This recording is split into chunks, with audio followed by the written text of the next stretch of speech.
Unit 12. You'll hear a woman called Kirsty Willis, who works in a zoo, giving a talk to students about careers with animals. For questions 1 to 10, complete the sentences with a word or short phrase. Good morning. My name's Kirsty Willis, and I'm here to talk to you about what it's like to work in a zoo, and about some other careers you may be interested in that also involve working with animals. Okay, the job that most people associate with working with animals is in a zoo. Although there are job openings which don't require many qualifications, for most posts there's a lot of competition, so it's unlikely that you'll be considered without a degree. Zoos have changed a lot over the years and focus on a conservation role nowadays, which involves care, education and study. But don't expect to have very much contact with the animals, because they tend to be left as much as possible to live as they would in the wild. Although you still may help with normal tasks of feeding, keeping records, etc., a lot of the time is spent on education. So you should have excellent public speaking skills.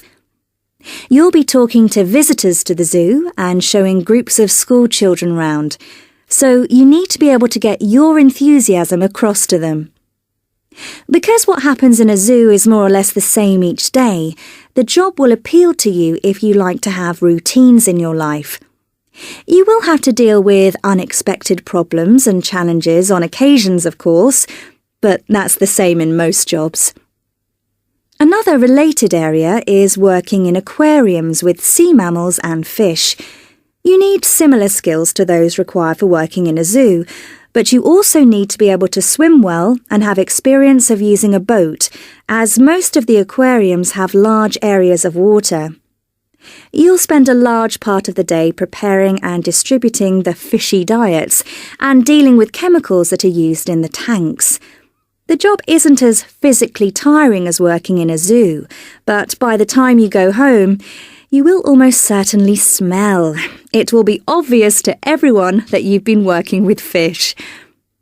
One job that immediately springs to mind when we mention working with animals is working as a vet. Training for this takes a long time, as long or even longer than for a doctor.